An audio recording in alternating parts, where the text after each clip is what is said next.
Ok, buenas noches, estamos aquí en esta nueva sesión de This is Life. El día de hoy tenemos a dos invitados, es un matrimonio ya de muchos años y bueno, pues muy allegado también a nosotros. Son Jorge y Juanita González, pero quiero dar un tiempo para que ellos se presenten. Bueno, pues buenas noches a todos. Como ya le dijo José Carlos, Jorge y Juanita González. Somos pastores en la ciudad de Fortín de las Flores desde hace ya veintitantos años que estamos allá, originarios de aquí de la Ciudad de México, ¿verdad? Y tenemos 27 años de casados, 5 hijos, ¿verdad? Que el Señor nos ha dado. Y bueno, nuestra función obviamente es ser pastores en Fortín, pero también viajamos constantemente a diferentes lugares a compartir la palabra y hemos estado compartiendo muchas conferencias acerca de matrimonio que es muy importante. Saludos. Bueno, pues ya nos ganaron aquí la presentación del tema y bueno, ya lo veníamos anunciando. El día de hoy vamos a hablar sobre el propósito del matrimonio. Y bueno, ¿y qué mejor que nos hable de esto? Pues un matrimonio que se ha dedicado al servicio del Señor.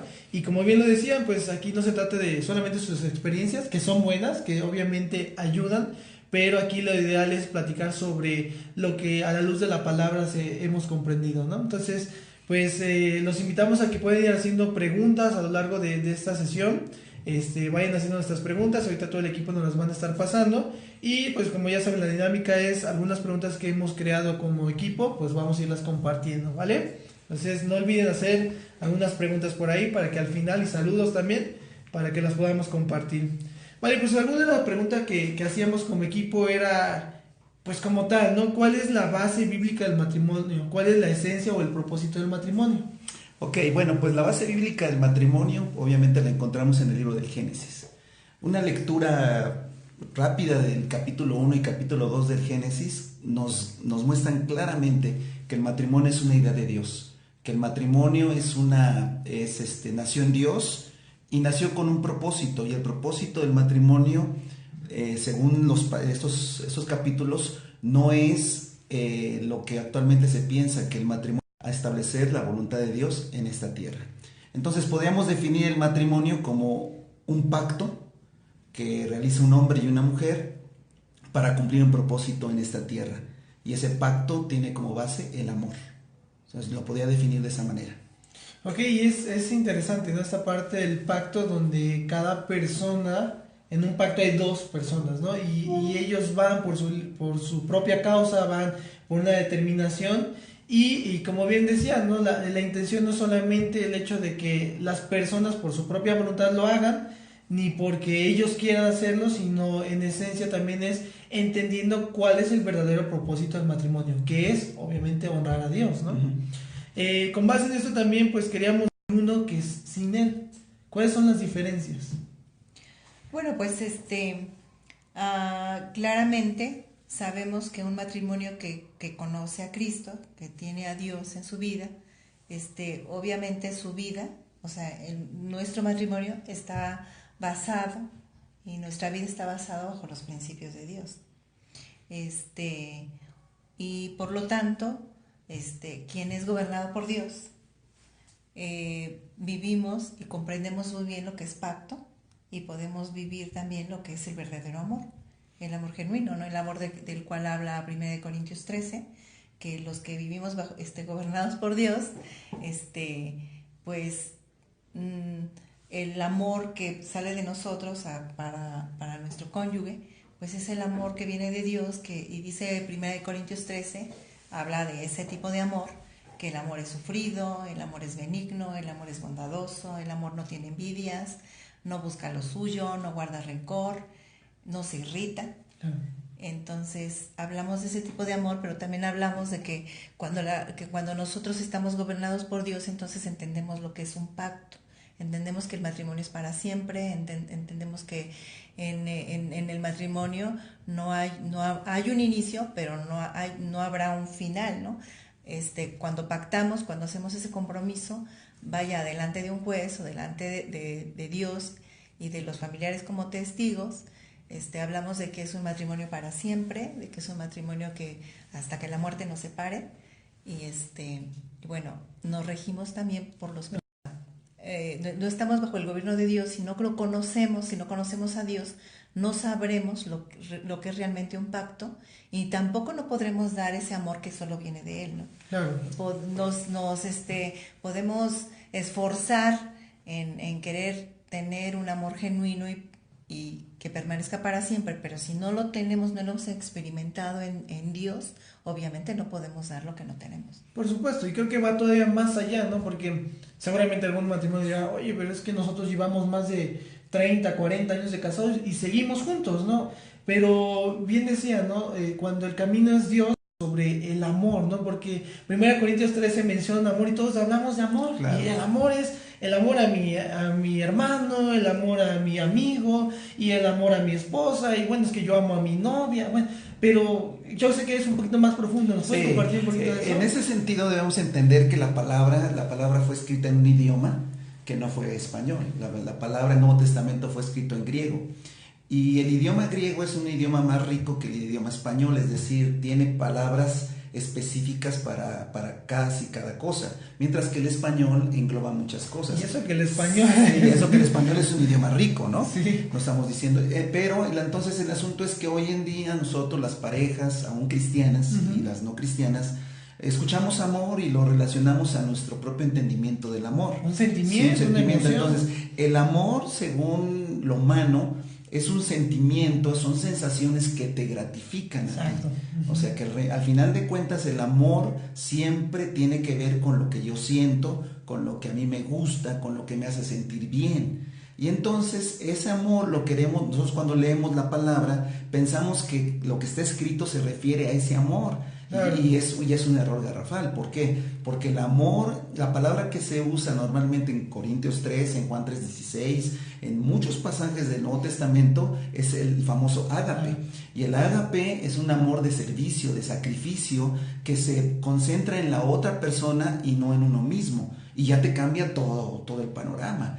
Porque entonces cuando dices yo amo a una persona es porque yo estoy centrando mi atención y mi servicio en la otra persona, en esa persona. Y no en que yo sienta. Por eso es que en estos días decimos a las parejas que no conocen al Señor, y a veces algunas que ya no me gratifica, ya no me hace sentir bien, ya no me siento a gusto, y entonces nos separamos, porque el amor sigue siendo una cuestión que me gratifique personal, a mí, ¿no? mismo. De recibir y no solamente, y no únicamente. Y por ejemplo, el ágape, la palabra ágape está en Juan 3:16, porque de tal manera amó Dios al mundo que dio a su Hijo unigénito, o sea, lo entregó en sacrificio.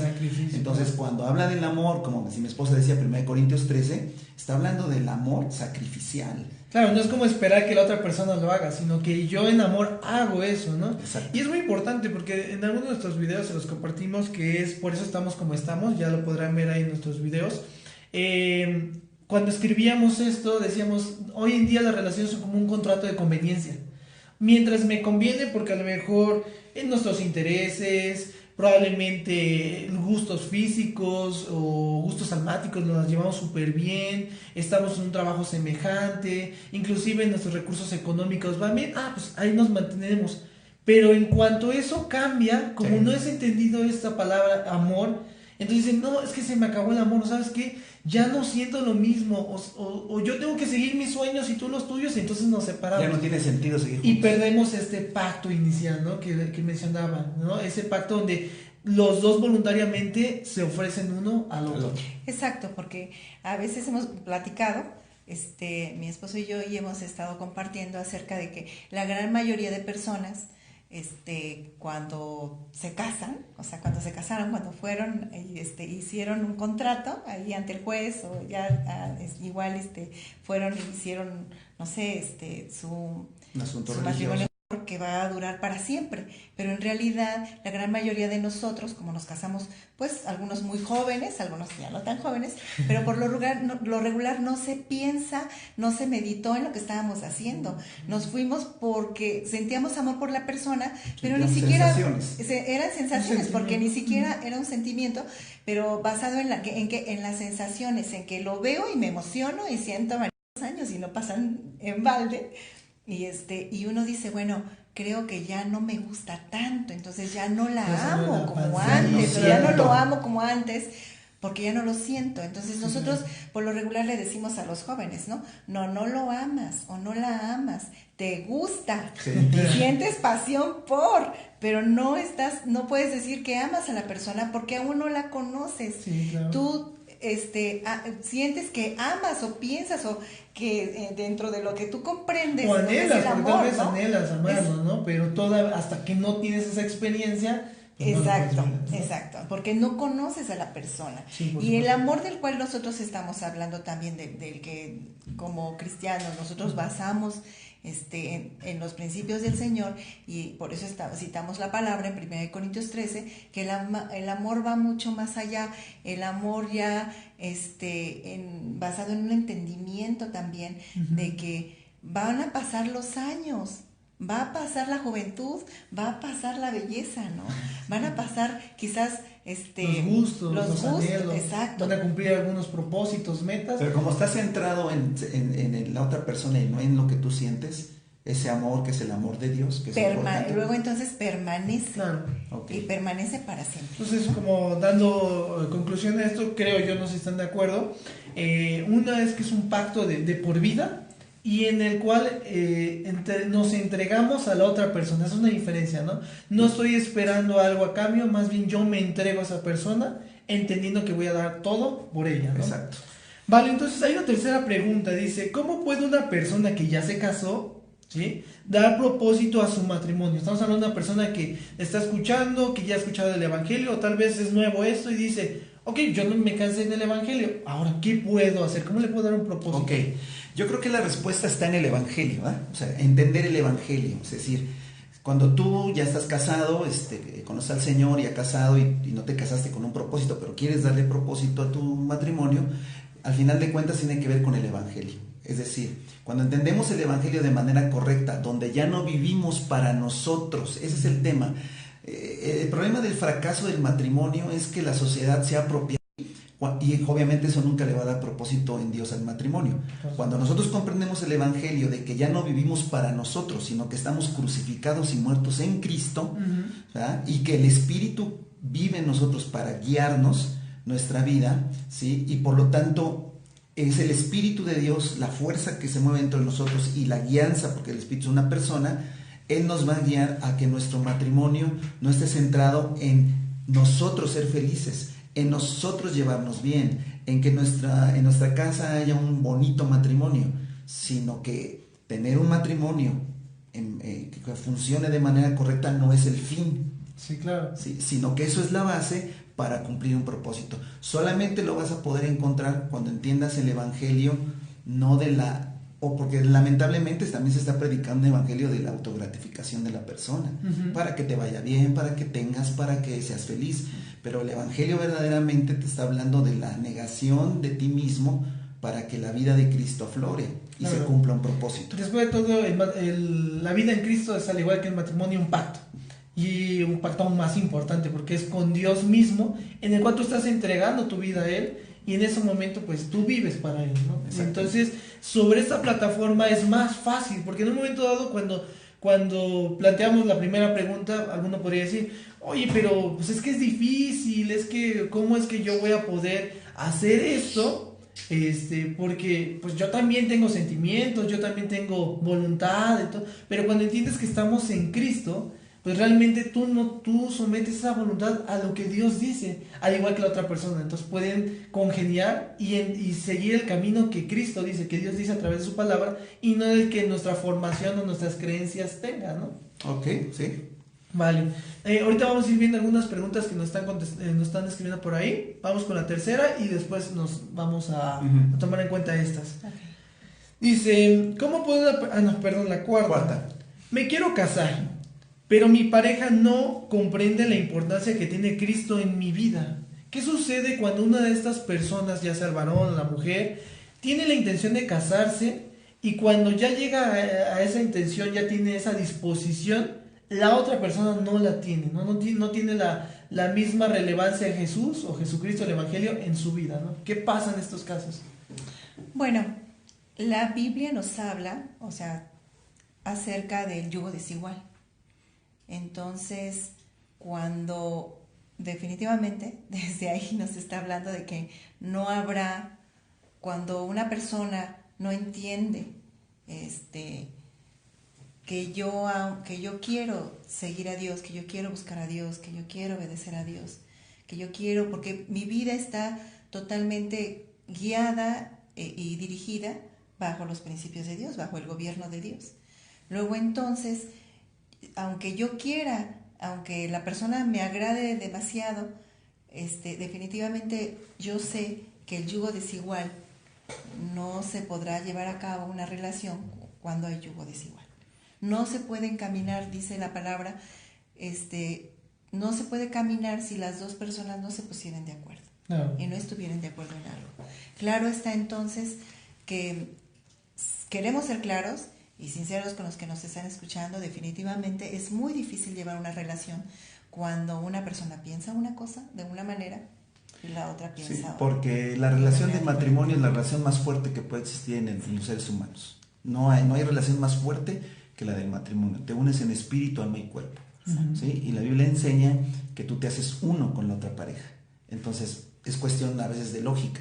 Si te haces uno con tu pareja y uno piensa de una manera y otro piensa de otra manera, y no estamos hablando de cosas triviales o de situaciones, sino de propósitos, pues definitivamente el resultado es frustración, ¿sí? Y desánimo. ¿Por qué? Porque no pueden hacer nada en el Señor porque no tienen el mismo espíritu. Entonces, claro, es fácil, ¿no? Aún yéndonos fuera de lo que es el Evangelio, ¿no?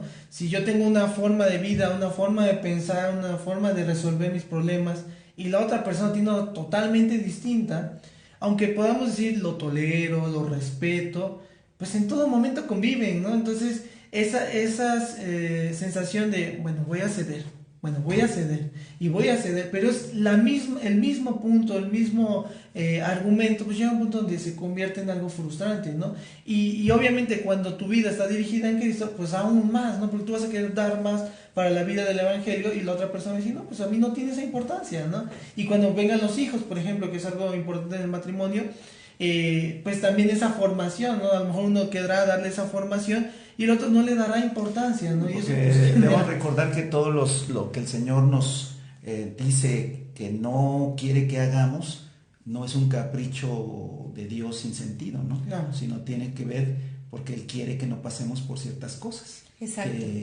Que no deben ser. Que eso fue lo que ocurrió con el pueblo de Israel. Ahora que los animamos a seguir leyendo la Biblia y leer la Biblia, y de esa manera nosotros podremos conocer muchos de los principios que Dios tiene para nuestras vidas. Y uno de ellos era muy fuerte, era que Dios al pueblo que Él eligió para mostrarle al mundo su amor, que fue el pueblo de Israel, Él sí era muy enfático, hacía mucho énfasis en que no quería que ellos se mezclaran con otros pueblos.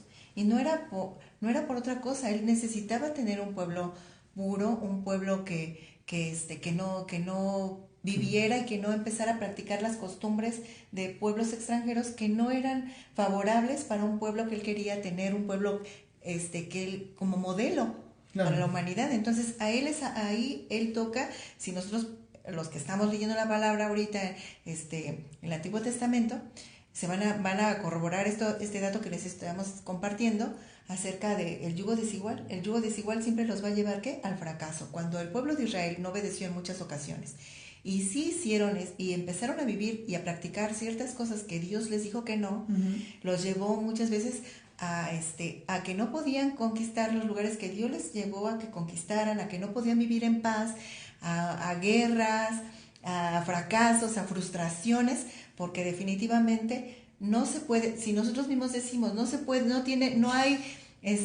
se puede mezclar el aceite con el agua, no se puede mezclar. Entonces va a ser bien frustrante. Uno puede decir, bueno, pero le vamos a echar muchas ganas, bueno, pero vamos a esforzarnos con tal de, vamos a tomar una decisión entre los dos, nos vamos a poner en acuerdo. Definitivamente no se puede.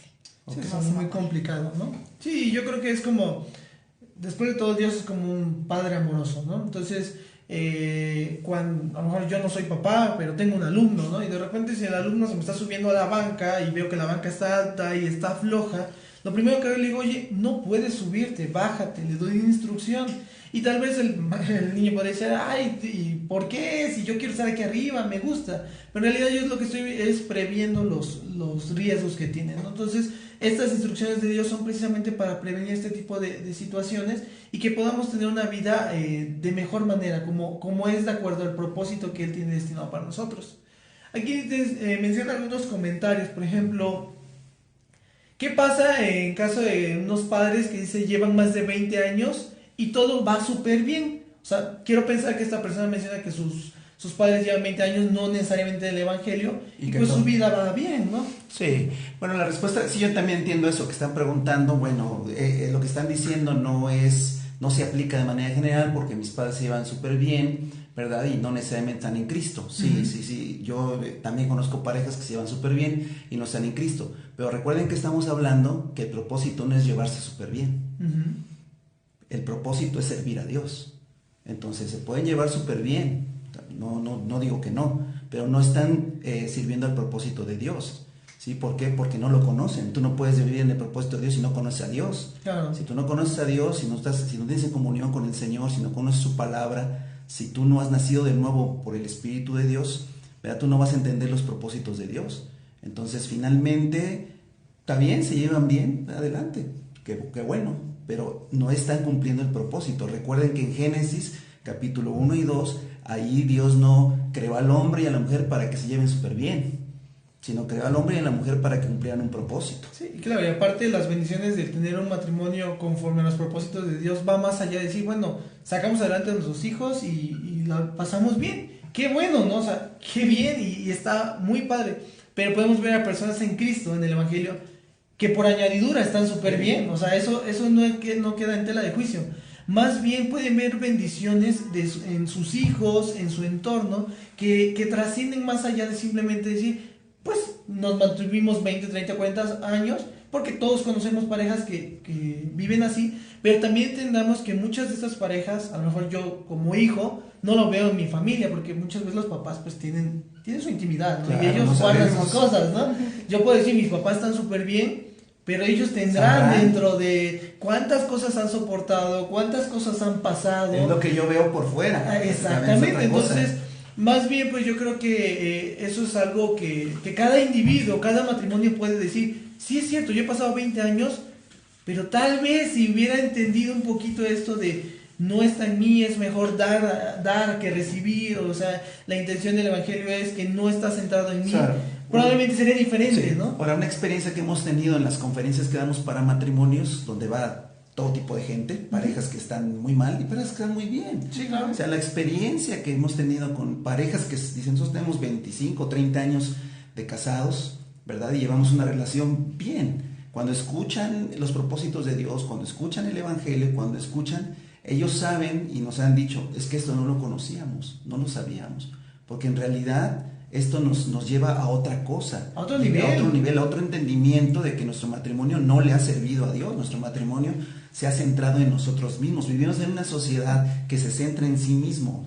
Hay una forma que el mundo maneja. Si te hace sentir bien, si te sirve a ti, si te hace sentir pleno, eso califica si es bueno o es malo. Entonces, también el matrimonio dicen, como me gratifica a mí mismo, pues entonces está bien. Pero el asunto está en ¿qué?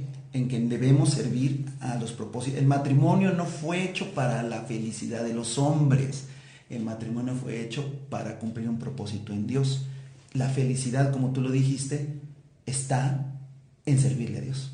Sí, y creo que es un tema que en algún momento cuando tocamos los inicios del Evangelio y comprender lo que es la naturaleza del ser humano, se da cuenta que todos podemos estar en el día a día y decir, me siento bien. A lo mejor llego a mi cama, me recuesto y digo, ¿por qué hice esto? ¿Por qué pasa esto? ¿Está pasando esto en mi hogar? Que a lo mejor no es algo sumamente grave, pero que en el fondo dices, es que le falta sentido a mi vida. Y a eso vamos, ¿no? Aquí no podemos decir, un matrimonio sirve o no sirve, porque pues eso es como ellos lo están llevando, ¿no? Pero quien conoce el Evangelio, quien de repente tiene la oportunidad de escucharlo, dice, esto es una oportunidad para llevar a mi matrimonio a más, para llevar a mi familia a más, porque es el propósito por el cual fuimos creados. En un momento yo daba un ejemplo, yo puedo usar un vaso como contenedor, y me sirve como contenedor, y va a funcionar como contenedor, Pero la razón por la cual ese vaso fue creado no fue para ser un contenedor, fue para un contenedor de lápices, etcétera. Fue para resguardar agua y poder beberla. Entonces, de la misma manera, ¿no? Nosotros nos vamos a poder sentir plenos y saber que estamos haciendo el matrimonio ustedes. Ahora sí es su experiencia, ¿no? Bueno, la resolvemos a través de algo que Dios nos enseñó, ¿sí? Que nos mostró hace años y que lo hemos venido perfeccionando en el entendimiento y que lo llevamos a la práctica, ¿no? Y que lo compartimos de esta manera. Nosotros Dios nos enseñó a tener una relación basada en la gracia y no una relación basada en la ley. Y explico por qué. Si tú lees la palabra te vas a dar cuenta que la relación que estableció Dios con el pueblo de Israel fue a través de la ley. Y Pablo dice en Romanos capítulo número 7 que la ley fue puesta, y en Romanos capítulo número 5, en varios lugares de Romanos, que la ley fue puesta para mostrar el pecado. Y que la ley fue puesta para aumentar la transgresión, también dice Pablo en otro pasaje. Es decir, que la ley fue puesta para que el hombre se diera cuenta de qué pecador es. Y también la ley hizo que el pecado se manifestara, ¿sale? Entonces, ¿para qué? Para que el hombre tuviera la necesidad de buscar un Salvador, Cristo Jesús. Claro. Aquí me gustaría agregar un ejemplo, ¿no? Es como, yo no puedo saber como hijo, por ejemplo, cuando yo era un hijo, bueno, soy un hijo, pero cuando estaba en casa, yo no puedo saber que era malo el llegar tarde a mi casa después de la escuela si mis papás no me lo habían dicho primero, ¿no? Cuando lo llego a hacer y mis papás me dicen, oye, es que llegaste tarde, en ese momento me doy cuenta que estoy transgrediendo la ley, ¿no? Sí, ahora el asunto de darse cuenta que la ley te exige ciertas cosas se acrementa cuando sigues llegando tarde. ¿Sí? O sea, sigues llegando tarde. No puedes dejar de llegar tarde. Entonces, la ley es una forma de relación que Dios tuvo con el hombre, pero que fue transitoria para llevarnos a la verdadera relación con Dios que está basada en la gracia. ¿Vale? Entonces, esto es el evangelio mismo. Entonces, el asunto, ¿cuál es? Bueno, que Dios nos ha perdonado, que el Señor me ha dado un nuevo nombre, una nueva relación con Él, que no me ve como un pecador, sino me ve como un hijo. Y que también en Juanita Dios exactamente lo mismo, ha establecido una relación de gracia. Entonces nosotros también debemos establecer una relación basada en la gracia. Siempre pongo este ejemplo, les digo, el problema de los matrimonios es que cada uno ha establecido mandamientos para el otro, exigencias. Es decir, yo lo único que pido es que no hagas esto, yo lo único que pido es que hagas esto. ¿Sí? Y yo en las conferencias les digo a la gente, a ver, saque rápidamente sus 10 mandamientos, ¿sí? Porque cada uno tenemos, lo único que le pido es que no deje la pasta de dientes botada, lo único que le pido es que no deje la ropa tirada, que le eche el cesto. Yo lo único que le pido es que me deje ver el fútbol o sea, yo lo único que pido, siempre que usamos la palabra pido, entonces yo establezco una serie de condiciones que si ella las cumple, me satisface a mí y entonces yo no tengo bronca. Y yo puedo brindar algo, ¿no? Y yo entonces brindo algo. Eso es ley. Y aniversario. Y nos damos cuenta que entonces nos hemos vuelto exigentes, que estamos exigiendo, que pusimos leyes en nuestro matrimonio y definitivamente se van a quebrantar. Porque va a dejar la pasta con el tapón abierto. Se le va a olvidar la fecha del aniversario, quizás, no sé, llega tan cansado. Y hace un rato platicábamos y decíamos, a veces, el matrimonio basado también en el idealismo, o sea, que se vuelve idealista y que empieza a decir, bueno, yo creo que cuando nos casemos, no, hombre, él va a ser así, él va a ser súper romántico. Cuando éramos novios, ¿no? Cuando éramos novios y como me encanta ver las series de prisión, cuando te das cuenta que pues es que también llegó muy cansado y se le olvidó el día en que era el aniversario y entonces cuando hay una exigencia, luego entonces hay una molestia, ¿no? Porque no se cumplió. Y en cambio la gracia, cuando tú estableces la gracia es que Juanita no necesita hacer nada para agradarme. Ese es el tema. O sea, Juanita no necesita... Porque yo la amo así, porque así lo decidí, volvemos al punto número uno, ¿no? Porque realmente, realmente cuando nos casamos, como decía mi esposa, no hay un entendimiento. En realidad todos cuando nos casamos hacemos un pacto incondicional. Yo acepto a la otra persona. Es lo que se está haciendo cuando vas ante un juez. Estás haciendo un pacto de gracia. Pero como no lo entendemos, hacemos un pacto de gracia y después hacemos una vida de ley. Es decir, Juanita no necesita ni cocinarme, ni plancharme bien, ni tratarme bien, ni ser todo lo que yo como hombre me imagino que es una mujer perfecta. Mi ideal, ¿no? Mi ideal para que yo la acepte. Yo la acepté a ella, la amo a ella. Algún día jugando me decía, ya no te quiero, jugando, ¿no? Y yo le decía, no importa, con que yo te quiera es más que suficiente, porque eso es la gracia. Y entonces cuando yo establezco un asunto de gracia hacia ella, no sé si ella, ¿me entiendes? No sé si ella también lo establezca, porque ese no es el asunto. Ah, bueno, yo te voy a tratar con gracia y tú también, entonces ya no es gracia. O sea, si yo te trato, estoy exigiendo algo al final de cuentas. Yo te estoy tratando con la gracia de Dios. Y miren, yo quiero decirle que cuando la mujer, porque así fue nuestra experiencia, ella entendió primero la gracia en el matrimonio, ella me empezó a tratar con gracia, pasando por alto mis defectos, mis falta de carácter en muchas cosas, y al contrario me empezó a tratar como un hombre casi perfecto, que no lo era, ¿sí? Y eso hizo que en mi vida se generara un crecimiento espiritual. Claro, porque empiezas a comportarte, ¿no? Una parte es lo que tienes que hacer conforme a esa base, ¿no? Que es muy diferente a, ay, me voy a esmerar para enamorar, la filosofía común, ¿no? Esmérate para enamorar a tu mujer todos los días y sé detallista y bueno, se vuelve algo agobiante como para la mujer hacerlo. Entonces, cuando entiendes esto es como decir, yo la acepté así como es, así la amo, pero también quien más te da, pues obviamente tú sientes correspondencia hacia ella. Es lo que ha pasado con Dios. Exactamente, y es exactamente de donde surgió, de donde nosotros, siendo fieles, que esto es realmente cuando ya cumplir el propósito de Dios es darlo a conocer a los demás, dar a conocer a Dios, dar a conocer el corazón de Dios. Ese es el propósito del matrimonio. Esto pasó en nuestro matrimonio, yo creo que como a los 5 años de casados, 5 o 6 años de casados más o menos. Y recuerdo muy bien que yo llegué al matrimonio siendo muy idealista. Y chicas, no le crean a las películas de princesas, definitivamente. Hollywood. No le crean. Te forma un carácter y te forma una mente idealista. Entonces llegas al matrimonio pensando que eres una princesa y que vas a encontrar, y que el príncipe, que te casaste con un príncipe, y todo idealista, todo de cuento de hadas, que realmente es una gran mentira, ¿no? Entonces, y sin frustración y sin nada, pero les puedo compartir algo de mi corazón, de nuestra experiencia, pero que Dios nos enseñó, que el Espíritu Santo nos enseñó. Y fue lo siguiente. Ya a ese tiempo de casados, pues sí había, claro, o sea, el idealismo te va a llevar a la frustración. Sí. Y entonces, ¿por qué? Porque tú piensas que eres la última Coca-Cola en el desierto y que tú mereces todo. Y que tú mereces que te pongan la alfombra y que te tengan flores y que te traigan serenata. Y entonces tú piensas que mereces todo y que el otro tiene que corresponder a eso y que te tiene que ganar y que te tiene que llenar de cariño y de atenciones. Y las cosas no son así. ¿Por qué lo digo? Cuando yo comprendí en el Señor, y eso fue directamente del Espíritu, pero se los comparto así, yo sé el peso espiritual que esto tendrá para sus vidas, lo conozcan al Señor o no, tengan una relación personal con Él, y si no la tienen, pues las invito a que la tengan. Me acuerdo muy bien que yo empecé a preguntarle a Dios, porque a quejarme con Él, obviamente, Señor, esta esposa mía, mira cómo sufro, ¿no?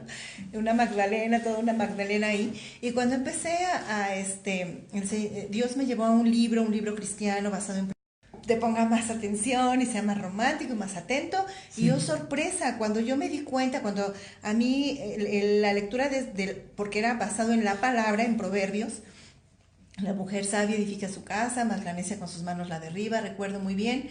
Y entonces empecé a leer, y recuerdo muy bien un momento a donde a mí el Señor me llevó a mi realidad. Y la realidad es que yo estaba siendo exigente, cuando en realidad lo único que yo merecía, pues cuando uno no tiene una relación personal con Dios, lo único que uno merece, pues yo iba directamente a la condenación, ¿no? Entonces uno dice, bueno, ¿yo qué merecía? Cuando el Señor me enfrentó con mi realidad, lo único que merecíamos sin Dios es la condenación, es el infierno. Y era yo muy egoísta. Entonces, cuando te das cuenta de la gracia, del amor, y de una manera incondicional, sin esperar nada a cambio en nosotros, mas sin embargo Él le entregó a su Hijo por nosotros, para que fuéramos salvos, para que fuéramos nosotros liberados del pecado. Y me di cuenta de eso, yo me di cuenta de mi situación, y yo le pedí perdón a Dios con todo mi corazón. Por estar exigiendo. Algo como si yo mereciera. Mereciera exigir. Como Exacto. si mereciera exigir, como si yo mereciera entonces que me den. Y yo qué estaba dando, cuando yo puse cuando el Señor me hizo entender que yo qué estaba dando como que para merecer, yo solo estaba exigiendo, pero yo qué estaba dando exigencias, molestias, enojos, frustraciones, estaba misma fuera del propósito exactamente, y totalmente fuera de ¿no? mí, ¿no? Sí. Fuera de sí. Entonces yo le pedí perdón a Dios, y entonces algo pasó en mi corazón, algo se rompió. La gracia de Dios. Entendí la gracia de Dios para mi vida. Y empezó a actuar. Tomé y recibí esa gracia de Dios para mi vida. Y la apliqué. Y empecé a aplicarla con mi esposo.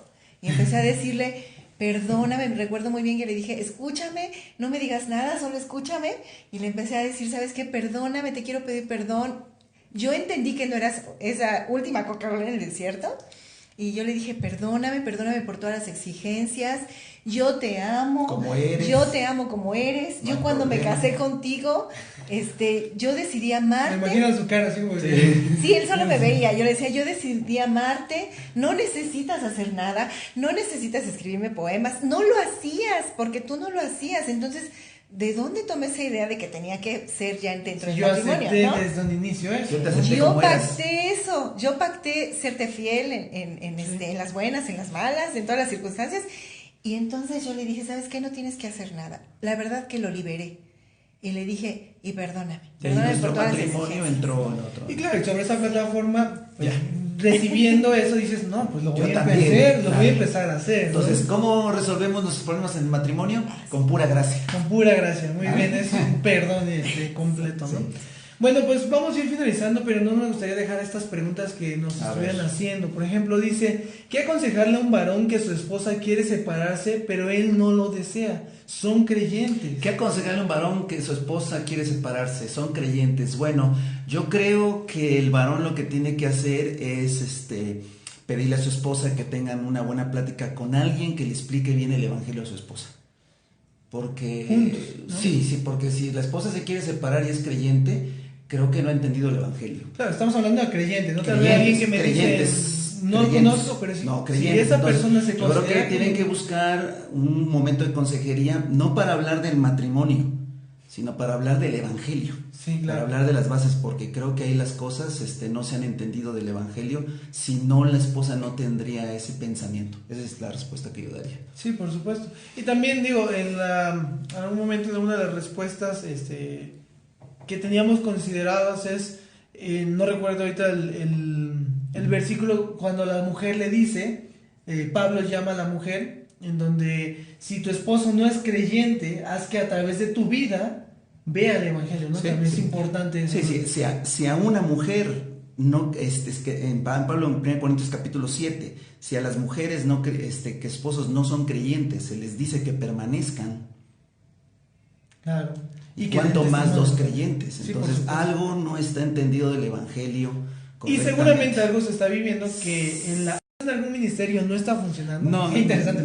sí es interesante la pregunta, pero no y sí. A ver, no, porque fíjense, escuchen bien lo que dijimos. A ver, no es que yo esté en un ministerio de la iglesia, es decir, que mi matrimonio sí debe estar puesto al servicio de Dios. Uh-huh. Ahora, pero es solo cuando tengo un ministerio. No, recuerden que hace rato dijimos, si con nuestra relación, con nuestra forma de relacionarnos en nuestro matrimonio predicamos a Cristo. Por supuesto. Predicamos a Cristo. Entonces los familiares, los vecinos, los amigos se acercan y dicen, oye, ¿cómo llevan usted un matrimonio así? Y nuestro matrimonio, por ejemplo, que nuestros hijos vean un matrimonio y se quieran casar y quieran servir al Señor.